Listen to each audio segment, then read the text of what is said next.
You guys have been asking me to review a video by Cleo Abram called The Big Lie About Nuclear Waste. So evidently I got curious about this big lie.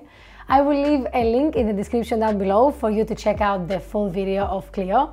And without further ado, let's go find out what this big lie is all about. Nuclear power. Nuclear power. Nuclear power. Nuclear waste. Nuclear waste. Nuclear waste. Okay, I need to show you something. This is a nuclear reactor built in 1962. The atomic power plant of the future. Being developed by Argonne National Laboratory. But it's not just any old nuclear reactor. This reactor is different in many ways from the nuclear power plants that supply some of our homes today with electricity. The biggest difference was the fuel they used to make electricity. This nuclear reactor made electricity out of nuclear waste. Nuclear waste. Nuclear waste. Some kind of nuclear waste. Well, sir, where should we dump this batch? When I think of nuclear waste, I think of that classic glowing green goo in yellow barrels, you know? No, we don't know. Please don't say that. You make a video about debunking things regarding nuclear energy and you say when I think about nuclear waste, I think of green glowing goo leaking out of yellow barrels. Really? Bruh. No. It's interesting that she mentions the reactor that I'm assuming she's going to go into more detail in, but actually in the close by area in Illinois as well, where was the first ever nuclear reactor was made by humans, and it was made by Fermi. It was called Chicago Pile 1, and it was a uranium fueled graphite moderated reactor, and it looked pretty much like a bricks of graphite with uranium inside, very DIY situation. They had a human lowering down the graphite, the uranium rods. However, what's interesting is that I got actually the chance to visit the second ever built reactor in the world, and that was in Tennessee in the USA, and that was actually the second reactor to be built, but the first reactor to ever produce continuous power, because the Chicago Pile was pretty much a test. The second one, the X-10, was actually used to produce power, but it was not really built for civilian purposes. It was built during the World War II era, and mostly the idea there was to use uranium to produce plutonium to have enough to make a nuclear weapon. However, from then until now, the laboratory that started that work, that was part of the Manhattan Project, actually spread quite a lot in terms of nuclear research, and now they do pretty fascinating things. They have the biggest supercomputer in the world, for example, and other experimental and modeling applications when it comes to civilian use of nuclear energy. So it's pretty cool to check out some of their content as well. But if this technology works, that means that our nuclear waste isn't radioactive trash. It's an incredible clean energy resource. And it's just sitting there sucking up money to keep it safe. But this is a story about how we left behind a technology that could change our energy future. I mean, there was a reason that we left behind the technology that would change the future, and definitely the future of nuclear energy. And I get her surprise and perhaps a little bit of frustration in the fact that she just now realized that you could actually utilize nuclear waste to make power out of it and not just deposit it until it becomes basically non-toxic to the environment and non-radioactive. But of course, there is a reason, and if you took a wild guess, maybe you would figure out the reason why we don't recycle nuclear fuel nowadays. At least most of the countries don't, and that reason is, drum rolls, cost. It's expensive. And that's why the technology is there. The technology was in place decades ago, but it's not interesting, it's not attractive, financially, economically attractive to recycle nuclear waste when you have availability, when you have uranium as a resource to use. However, this will change. So eventually we will reach a time that uranium will be scarce, or there will be other things at play that will make recycling more attractive, and then we will certainly turn into it and use it again. Hence, a lot of the permanent repositories that are being built to store the nuclear waste are actually being built with the thought that perhaps eventually we will need to open them up and extract the waste, recycle it, and put down the rest that we're not going to use. So they are not really permanent all that much in terms of that we're not able to recover the waste as much as it is basically a safe storage to put them down there. It is important to say that there are countries who do recycle their nuclear waste, and a big player in that game is France. They recycle plenty of their waste. They make a fuel called MOX fuel, mixed oxide fuel, that is uranium and plutonium fuel that they reuse back in their reactors.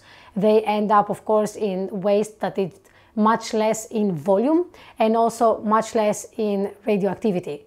So usually when we say that we will need to deposit waste that comes out of a typical light water reactor underground for at least a few hundreds of thousands of years, we're talking about 300,000 years for it to reach levels of natural radioactivity of natural uranium.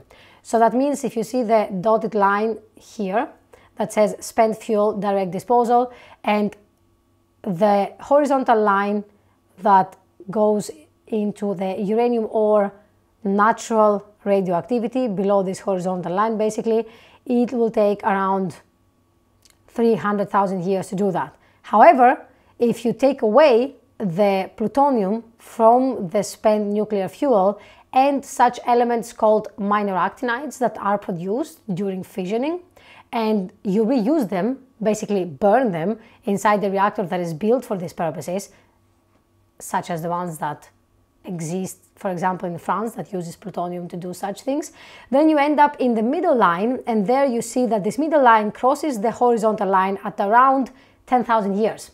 So this is 2 orders of magnitude at least lower, and this goes to show that it will take much less time for the fuel to reach levels of natural radioactivity of uranium, and therefore the storage that we need to have doesn't even need to last for that much long, or can be used again for more fuel, since this one could be recovered in a much shorter time frame.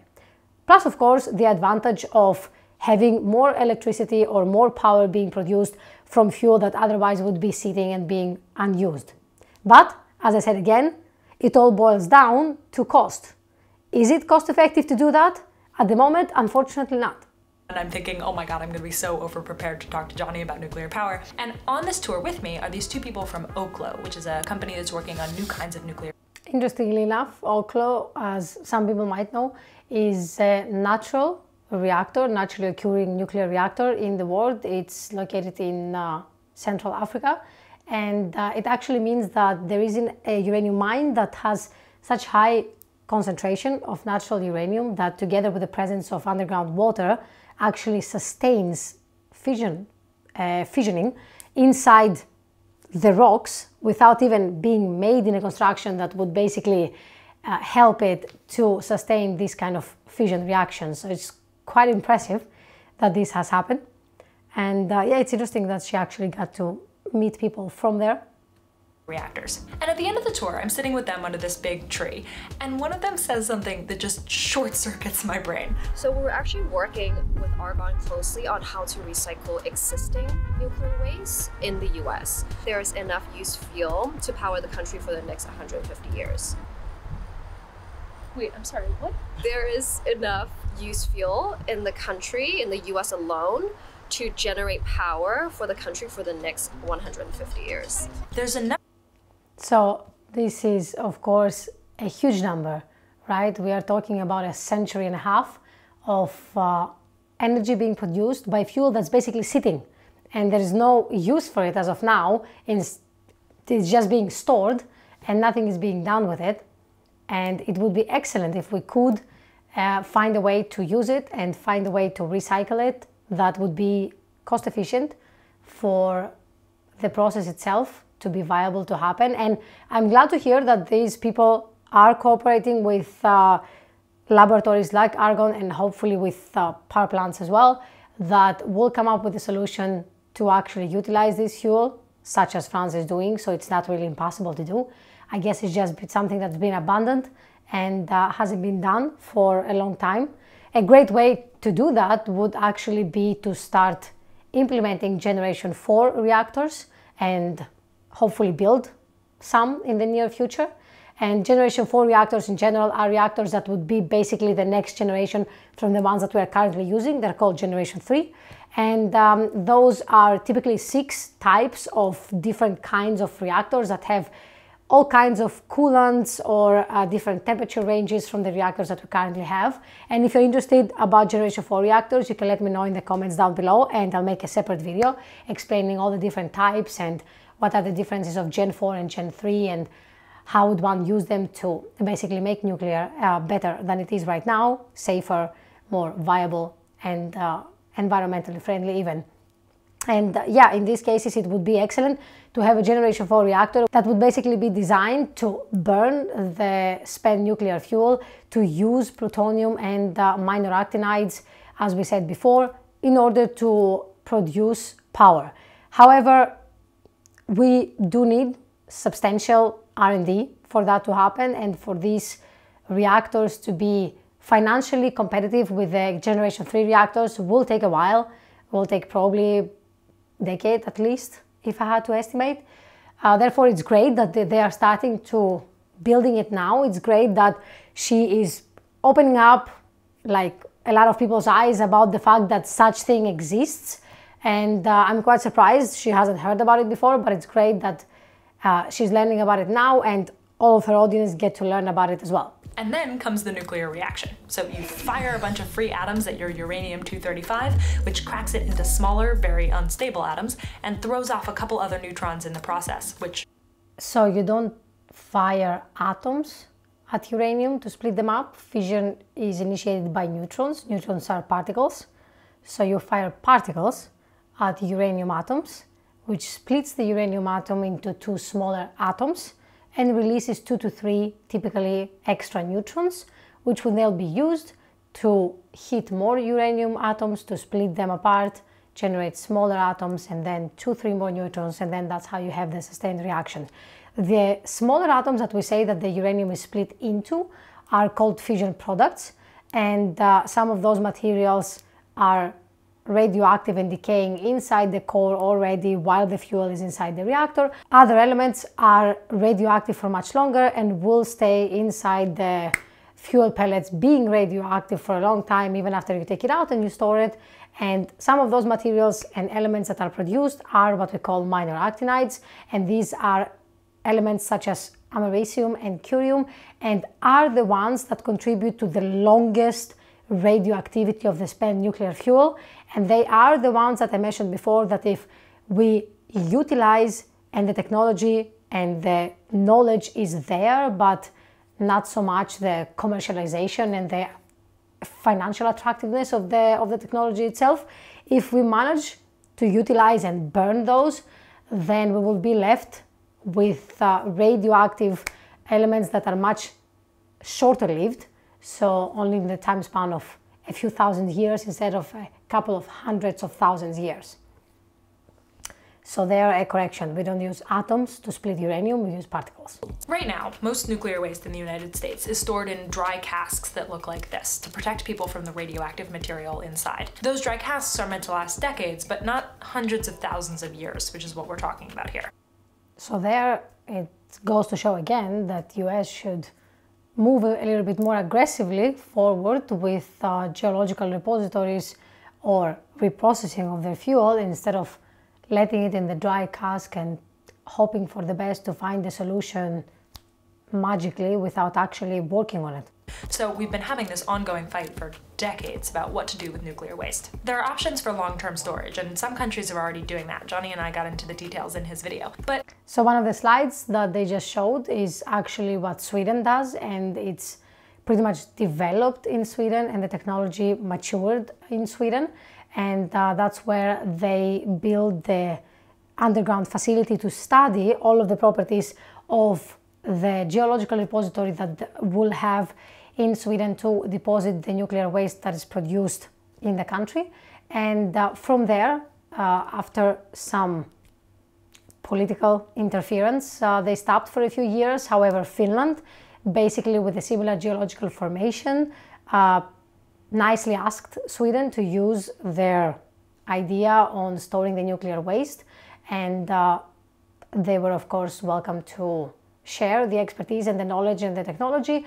And Finland is actually, if I'm not mistaken, the country that is the most advanced when it comes to actually finalizing the build and the construction of the underground permanent geological repository for the spent nuclear fuel waste that should be up and running in a few years. I could have a chance to visit these facilities. If you would like me to and it's interesting for you guys, you can let me know, and I can make some magic and perhaps make things happen for you. Would you say that using the 235 and not the rest is sort of like using the cream and throwing away the milk? Exactly. The key is to figure out how to filter out the stuff that's still useful from the real waste that's not. So one of the things that we discussed here mostly in the video is the economic aspect of filtering out the stuff, right? Which is the case and it's factually true. However, another big problem that one has to consider when it comes to filtering stuff or separating different elements from each other is basically that you get the opportunity to separate plutonium. And plutonium made inside the nuclear reactor is a primarily weapons-grade material. So it's material that can be used to make nuclear weapons. Therefore, a country that has the technology and the capability to separate nuclear fuel into elements and use the ones that can be used and recycled inside a nuclear reactor also technically has the capability to separate weapons-grade materials like plutonium. So in that case, it's not only the financial aspect that makes it unattractive for countries and the whole world to use such technologies, it's also the proliferation issue, which rises quite significantly when separation of spent nuclear fuel waste comes into the table as a discussion. So this is another thing that needs to be figured out and needs to be somehow controlled for the countries that have this technology or will have it in the future. And it's an important thing that I hope Chloe will also discuss about, besides the cost for proceeding with this kind of technology. Turns out Argonne is one of the few places that is still testing nuclear waste recycling in the US, and I got to go see it. I'm just gonna go right on up, and they're gonna tell me to stop filming right now. It was a whole thing. I had to send them.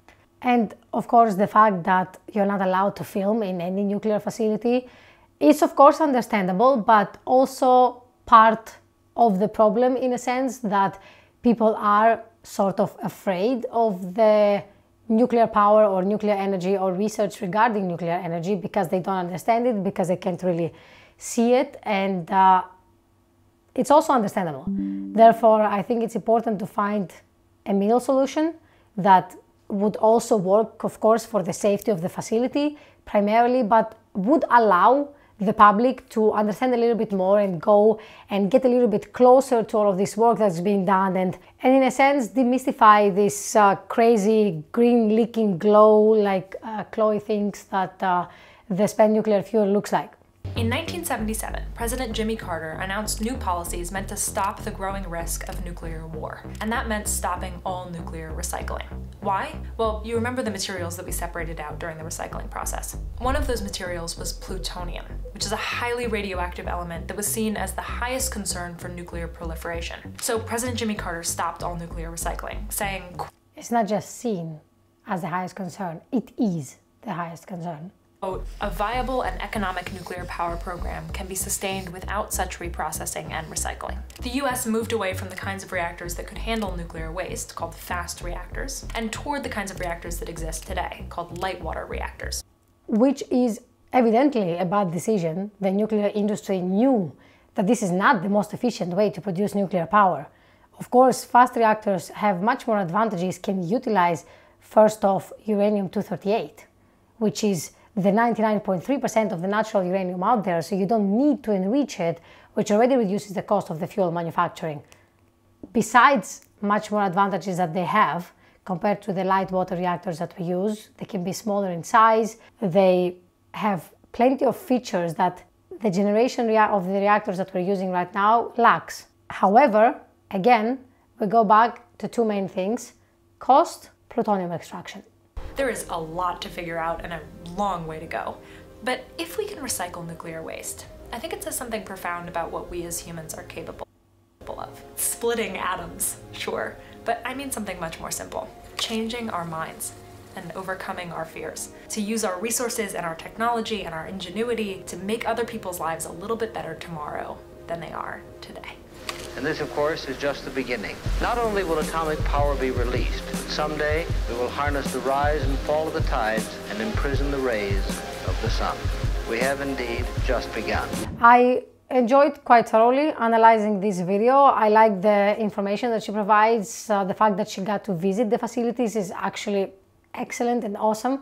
And I hope she would be given the chance to film something from inside, because I would assume not everything is classified information inside the facilities.